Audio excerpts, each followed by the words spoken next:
majoritaire dañuy wax ñi minoritaire ni d'accord ñu ainsi de suite donc bu fekkee glissement boobu dafa am foofu bu fa yamee on peut comprendre beneen affaire bi nga xamante ni mooy tax may wax ne politique da cee dugg mooy effectivement président de la république dafa waxoon ne ci premier trimestre bi dinañ génne effectivement les lois yi war a jëm ci wàllu wàllu woowu code électoral CNI réforme ci justice ba kii yu demee noonu mais ñu gis ne après dépassé na mais malgré que bi mu dépassé ba assemblée nationale jël initiative pour changer loi yi c'est-à-dire ki ñu porté la communication c'est Diomaye président qui est une entité politique privée donc nga jël effectivement ces 4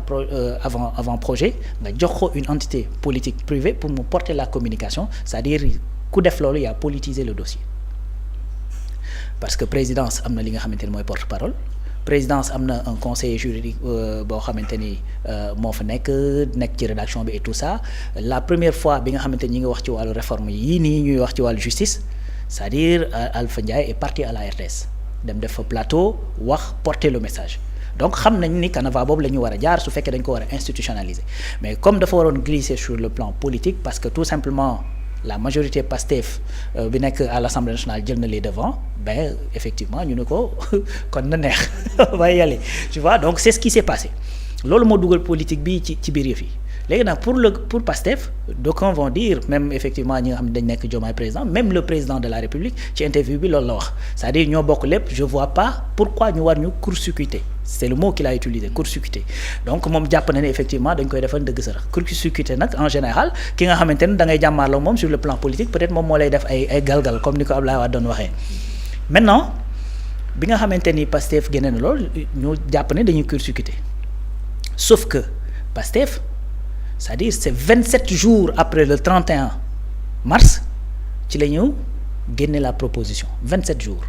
ça aurait été inélégant su fekkoon dans les 3 premiers mois yi président waxoon Pastef dafa jógoon def effectivement cette proposition de loi bu boobaa dinañ ne yéen kat président wax na yegg seegul xamu leen ndax dina ko def ou pas beneen affaire mooy président génne ay avant projet donc avant projet man jàpp naa ni en tant qu'observateur bu fekkee ni mës naa ko gis itam man personnellement mosuma fekkee wala boog ma gis foo xamante ni génne nañu 4 avant projet d'ailleurs le package de projet de loi sur la transparence amul woon avant projet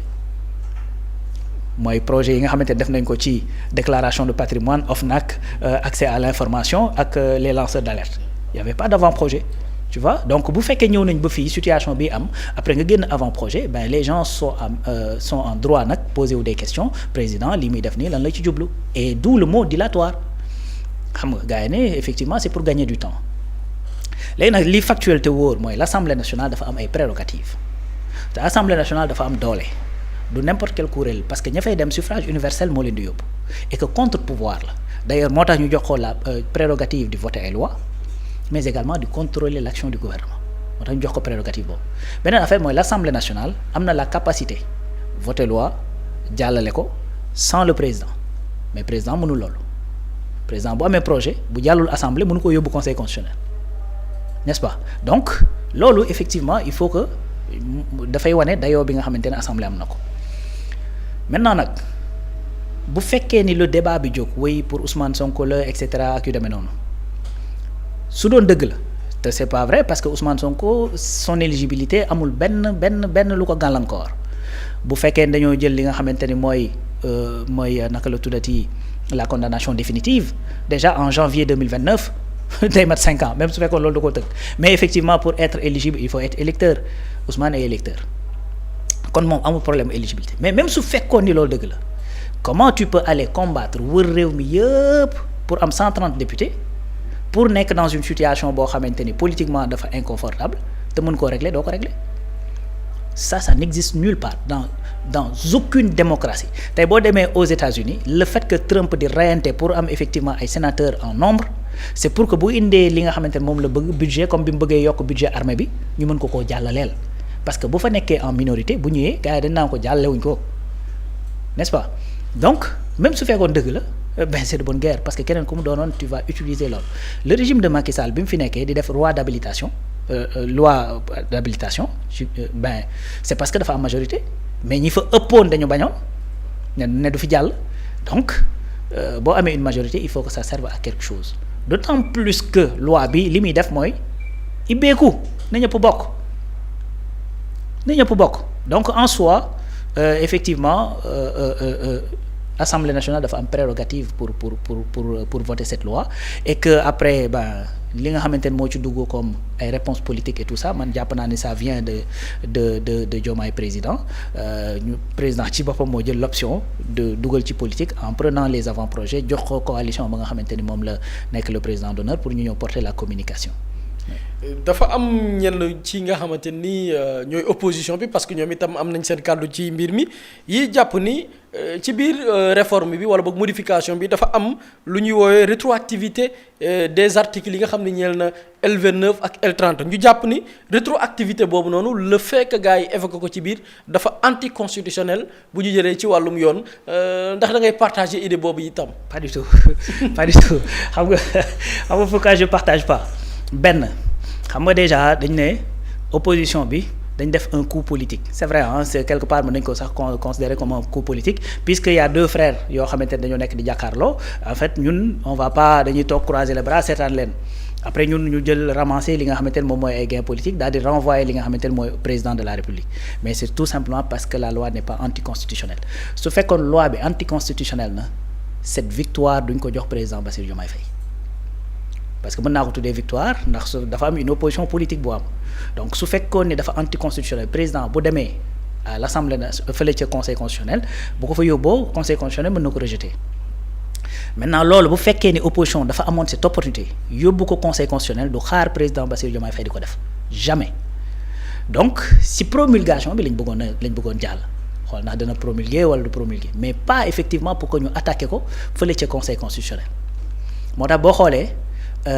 Tafsir Thioye sa dernière sortie dafa ne président ñaari yoon rek la mën a am fu mu toll nii bon c'est vrai que boobu délai yi passé na mooy soit mu bañ ko promulguer wala mu yónnee ko beneen relecture kon ku lay wax loolu c'est-à-dire bu amoon la possibilité yóbbu ko conseil constitutionnel du xaar président di ko def parce que ba mu xewee ci loi kii bi loi Amadou Ba loi interprétative xaaruñu président dañ ko yóbbu même bi nga xamante ni mooy le règlement intérieur bi Assemblée nationale dañ ko attaqué ji woon conseil constitutionnel sur certains articles conseil constitutionnel dañ leen loolu affaire u kii la même l'histoire de Barth si je ne m'abuse tu vois donc bu ñu amoon loolu taxaw téye foofu ci lu dëgër ñoom ñoo koy porter seen bopp au niveau effectivement du conseil constitutionnel donc loolu daf may conforter ci le fait que ma jàpp ne effectivement y a pas que cette loi là violé wul la constitution ça c'est l'analyse politique mais effectivement boo jëlee ci wàllu droit ci boppam ci yoon c'est-à-dire une loi ci pénal lañ lay wax ne une loi du rétroagir la loi pénale du rétroagir dafay disposer que pour l'avenir mais ça c'est la règle et quand on parle de règle c'est parce qu'il y a des exceptions parce que ce sont les exceptions qui confirment la règle et c'est quoi l'exception ci pénal donc ci pénal la ñuy wax ne loi warta rétroagir mais ci n'importe quelle autre branche du droit mën ngaa rétroagir loo une loi te lii effectivement c'est pas du droit pénal ci wàllu kii la nu ma koy tuddee élection la c'est le code électoral ci la ñuy wax donc kon en dehors ci droit pénal mën ngaa rétroagir loo ci pénal bi nga xamante ni kenn mënta rétroagir loo am na ñetti exception ñett yoo xamante ni loi bi mën naa rétroagir ñett benn bi mooy une loi d'amnistie parce que une loi d'amnistie buy ñëw ay fait lay ñëw di joxoñ ay fait nag ça suppose que am na ba noppi parce que lu amagul du fait donc am na ba pare kon une loi d'amnistie day rétroagir par essence day dellu gannaaw pour supprimer ay fait yoo xamante ni arrivé na donc une loi d'amnistie dafay rétroagir kon loolu exception la te pourtant amnistie c'est du domaine ci pénal bi la une loi interprétative dafay rétroagir par essence parce que looy interpréter lu ñëwagul li ngay interpréter da nga koy téye wala mu xew ba pare nga interpréter ko donc une loi interprétative dafay dellu gannaaw dem di xool des choses qui se sont déjà passées kon day dellu gannaaw mais également une loi expressément rétroactive mooy boo xamante ni législateur bi maanaam les députés ñoo toog ne loi bi ñuy voté tey dellu gannaaw et dellu gannaaw boobu sax bu la neexee nga inscrire ko dans le temps nga day dellu gannaaw ba 5 ans day dellu gannaaw ba 3 ans bu la neexee nga bañ koo souscrire dans le temps mais yow yaay wax de manière expressément que ni loi bi dafa war a rétroagir ci cas bi précisément li nga xamante ni moo taxoon effectivement yenn inquiétude yu jóg mooy est-ce que bu rétroagiré du créer ce qu'on appelle de l'insécurité juridique maanaam tey mu rétroagir effacer loo xamante ni juge da ko waxoon te juge c'est un autre pouvoir le député warul mën a ñëw di empiéter ci li nga xamante ni moom la juge wax mais loolu xam nga lan moo ko réglé effectivement mooy l'amendement bi nga xamante ni moom le maître Tall def après xam nga dañ ñëw en plénière ñu voté loi bi bay waaj a pare débat bi tàng lool ci rétroactivité ak ci insécurité juridique maître Tall dem def amendement indiwaat ko en plénière ñu voté waat ko c'est-à-dire loolu moo ko réglé xam nga lan moo doon problème bi mooy problème bi moo nekkoon la loi li mu wax mooy dafa am telle infraction tel yoo xamante ni boo ko defee amatoo droit bokk ci loolu bi mënatoo nekkati électeur léegi ñu ne su fekkee léegi juge moom moo ko prononcé est-ce que code pénal moo la ko war a baal non parce que sinon code pénal code électoral bi day dugg ci loo xamante ni yoonam nekku ci mooy affaire justice waaw loolu amendement bi loolu la ñoo réglé mais à condition que li nga xamante ni moom la code bi di tere nekkul lu juge prononcé c'est-à-dire tey un juge mën na la juger bu la juger mu ne rawaan kat da ngaa def infraction nangam infraction boobu dóor nañ la ci 6 mois avec sursis wala 6 mois ferme defal nañ la ci amende 200 000 mais en plus de ça déchoir nañ la de tes droits de vote amatoo droit di voter te comme amatoo droit voter kon mënatoo nekk éligible su boobaa est-ce que code électoral bi moo war a ñëw weddi le juge non amendement bi loolu la ñëw réglé mais su fekkee nag juge moo wax ne yow amatoo droit nekk électeur yow de toute façon mën a bokk mais bu juge bi ñëwee ne rawaan def nañ la par exemple 2 mois amende nañ la 200 000 donc diffamation lañ la tëjee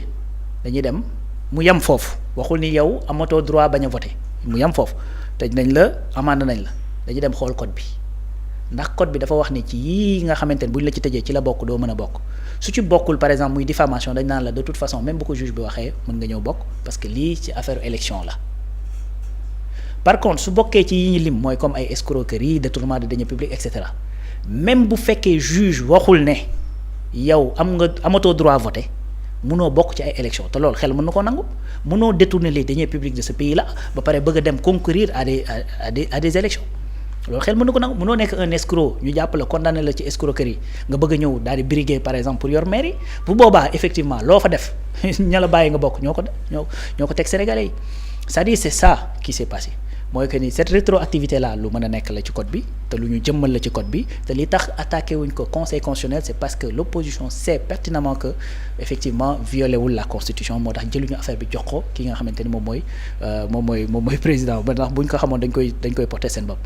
beneen affaire mooy l'amendement bi ci Maître Tall def moom moo réglé cette question bi nga xamante ni bu juge prononcé doo nga bañ a empiéter ci li nga xamante ni moom mooy jugement bi kon loi bi je crois que c'est quelque chose bu nga xamante dafa war a ñëw le débat mooy ndax assemblée moo ko waroon porter ndax kii man jàpp naa ne lu assemblée waroon porter la et puis depuis longtemps c'est juste règle de bienséance yoo xamante ni moo war a am diggante ay institutions moo taxoon loolu di xaar ba tey mais cette loi là bi ko assemblée tëggee te war koo voter yàgg na gars yi effectivement dañ ko tëgg tee ko parce que dafa am yu baree yoo xamante ne moom lañ ci doon kii et puis également bañoon débat bi am pour Ousmane laag de pour Ousmane ainsi de suite moo taxoon mu toogoon di xaar. ci mbiicong mbaalo boobu noonu ñenn ñi jàpp ni président ba ci biir l'opposition bi gis nañ ci kenn ku ci mel ne Anta Babacar Ngom ne président dafa war a tas assemblée bi. Au sein de la mouvance présidentielle aussi ou bien de la coalition Diomaye Président ki nga xam ne mu actuellement moom la ñu nommé lu yàggul dara ministre conseiller porte-parole du gouvernement muy maître Abdoulaye Tine moom itam dafa ne bu lii naree wëy mbiicoog mbaaloo bi ñu dem wutali président majorité assemblée nationale majorité boobu noonu wëlbatiku contre le président dañuy delluwaat ci askan wi demandé la waat leen te loolu il veut dire que ni dañu war a demaat ci ay élection et ça passe par une dissolution ndax da ngay partager avis boobu noonu. waaw dissolution assemblée nationale moom man jàpp naa ni bon peut-être bu ma koy dégg ci ku mel ni Abdoulaye Tine mën naa comprendre parce que fi mu féetee et tout ça et puis le rôle qu'il est en train de jouer aujourd'hui politiquement au sein de Diomaye président par contre ci Anta xaw na ma gën a xaw a jaaxal tuuti parce que je vois pas l'intérêt bi nga xamante ne moom la ci Anta mën a tirer parce que Assemblée nationale c'est vrai élection yi Pastef moo fa am doole et tout ça mais tey politiquement c'est-à-dire li nga xamante ne moom la Pastef téye woon politiquement jàpp ma ni loo xamante ne lu effrité wu la muy benn kon bu ñu demaatee à l'Assemblée nationale parce que l'intérêt c'est du 130 députés wala et cetera c'est-à-dire c'est d'avoir les 99 députés yaa ngi dégg te tey bu ñu demaatee élection man jàpp naa ni Pastef bu amul plus de députés bu dee am moyen tamit mën naa bañ a bari loolu maintenant kon quelque part fan la ci effectivement ki nga xamante ni mooy Anta mi porter effectivement cette communication mën a gagner beneen affaire mooy qu'est-ce qui dit même à Anta que bu ñu tasoon Assemblée nationale moom dana dellu à l'Assemblée nationale qu'est-ce qui lui dit parce que Anta dafa ñëw au sein de Sàmm Sa Kàddu parité tax mu nekk deuxième de la liste donc est-ce que aujourd'hui su fekkoon dañoo tas Assemblée nationale mu war a delluwaat mais quel mécanisme politique moo war a mën a mettre en la ñu war a mën a mettre en place c'est pas garanti même pour elle que ni dana delluwaat mais bon bref am na loo xamante ni parfois ay kii la ay en fait c'est des déclarations politiques yoo xamante ni da nga koy teg sur la table pour un peu dégager sa ay ambition beneen affaire mooy président de la République ci boppam à y réfléchir de près ak configuration bi nga xamante ni moom moo am aujourd'hui à l'Assemblée nationale je pense que il gagnerait plus à garder cette Assemblée nationale que mu dissoudre ko pourquoi may wax loolu c'est-à-dire à part L29 bii ñuy wax ban loi la ñu jàllale à l'Assemblée nationale mu indi Micco Mballo y a pas c'est-à-dire tey quoi qu'il puisse se passer Assemblée nationale bu ñu fa yóbboo certaines lois portées par effectivement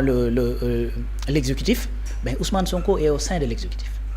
c'est-à-dire bloquer l'exécutif c'est bloquer Ousmane Sonko c'est bloquer le parti Pastef mais par contre su fekkee da ngaa dem ba yegg ci benn niveau de radicalité ba ne da nga tas Assemblée nationale bu ñu fa ñëwaatee avec une majorité c'est-à-dire doo gouverner ça c'est sûr parce que su boobaa c'est-à-dire nit ñi dañuy ñëw avec beneen lecture attaque frontale mais frontale lay doon donc aujourd'hui tey su fekkee ne le président de la République dafa bëgg a gouverner li mu mën a def mooy cette cohabitation douce bi nga xamante ne moom la Ousmane Sonko doon wax c'est-à-dire c'est tout ce qu'il y a lieu de faire parce que muy 2027 muy 2029 muy élection yi jot ci diggante bi c'est-à-dire liggéey politique boo xamante ne dana mën a permettre ñu mën a massifier ba mën a am loo xamante ne dana mën a taxaw à l'Assemblée nationale doon lu dëgër c'est-à-dire moo fi xajul en plus de ça c'est-à-dire la coalition Diomaye président dafa départ sur de très mauvaises bases c'est-à-dire c'est des questions de valeur la ñu teg déjà sur la table affaire de ngor wor et cetera c'est-à-dire loolu c'est départ la boo xamante ni du départ bu baax tu vois donc je vois pas pourquoi et puis quel gain le président mën a am mën na ko def nag parce que bien évidemment il a le pouvoir la constitution jox na ko il a le droit de son côté et tout ça après 2 ans mën na tas Assemblée nationale et tout ça mais même bu ko defee c'est-à-dire politiquement da dul am impact xëy na le temps de flottement des 3 mois là comme je disais pour certains dootuñu am mbalaan bi nga xamante ne moo nekk ci seen kaw xëy na peut-être dana leen jox benn fenêtre pour ñu mën a dawal ci ñenn ñi mais loolu effectivement ça règle pas le problème parce que si je prends l'exemple par exemple xam naa li may wax ça c'est un peu subjectif si je prends Cheikh Bara su fekkee da nga jàpp ne ci fenêtre boobu nga xamante ni nekkatul député parce que la plupart du temps bu ñuy génn naan nañuy tas assemblée c'est après des interventions de Cheikh Bara n'est-ce pas donc après des interventions de Cheikh Bara donc quelque part tu as même l'impression que dañ ko def benn cible dans le dos mais tey même su fekkee ni dañu tasoon assemblée fenêtre boobu ngay am pour dem di voter waat l'autre jour maa ngi wax élection yi passé il était 26e sur la liste nationale bu ñu doon demaat élection législative il sera pas 26e ça moom c'est sûr et certain c'est-à-dire maintenant fenêtre boobu c'est-à-dire Cheikh Bara est là depuis des années Macky Sall am fenêtre effectivement musul mën a voilà donc la seule fois bi nga xamante ne dal nañ ci kawam tu vois ça a été assez arbitraire et tout ça kon jàpp naa ni loolu bu fekkee ni loolu lañ ci jublu et puis loolu moo tax ñenn ñi di wax nañ tas assemblée effectivement c'est un non-sens man gisuma en tout cas lan la ci président mën a gagner dissoudre assemblée nationale bi au contraire c'est-à-dire su boobaa dafay tax front bi gën a taxaw gën a jàmmaarloo ñoom parce que dañuy xam ne nag président nakate sañ-sañam ci wàllu politique mën naa yegg ba à un certain niveau donc loolu moo tax ma jàpp ne su fekkee ni bëgg na gouverner tranquillement il n'a qu'à laisser l'Assemblée nationale ñu yeggale li nga xamante ne moom mooy seen mandat et puis derrière sax qu'on pense à li nga xamante ne moom la Ousmane Sonko doon wax réfléchir sur des mécanismes pour empêcher un président de la République mu mën dans son mandat mu mën a tas Assemblée nationale 2 fois waaw te loolu je crois que effectivement il faudrait que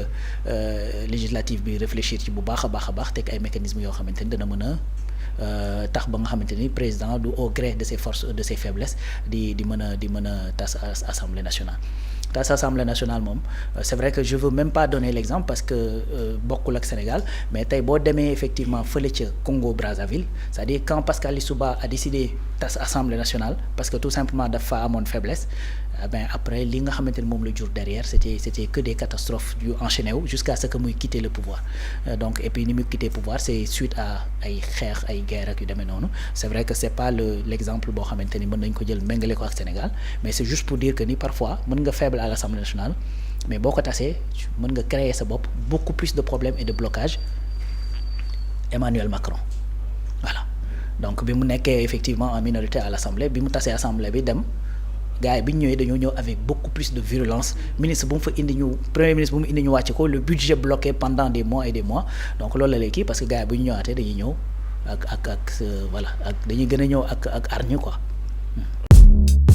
Mously Immo Sénégal moo leen di indil saafara ci jafe-jafe bu ngeen am ci wàllum immobilier yow mi bëgg a jënd kër yow mi bëgg a tabax wala nga jaay sa terrain jokkool ak waa Mously Immo ku am sa kër bëgg ku la ko terrassel wala nga am sa tool bëgg ku la ko lotisel defal la ko ay terrain Mously Immo Sénégal daf leen koy jàppandal gunge leen ci anam gu mucc ayib ku am sa kër itam te nekkuloo ci biir réew mi bëgg ku la ko toppatool gérer la ko Mously Immo moo ci gën a gaaw gën ci wóor ku bëgg réfectionner tabax wala nga defar plan architecte mën nga jokkoo itam ak waa Mously Immo Sénégal mën ngeen leen a woo ci 77 887 25 13 77 887 25 13 Mously Immo indi saafara ngir jëndum kër tabax jaayum terrain terrasse ay tool wala lotissé ko defal leen ko ay terrain loolu lépp Mously Immo moo ci gën a gaaw man ngeen itam abonné ci seen chaîne YouTube Mously Immo Sénégal ngir am yeneeni xabaar yu gën a dëggu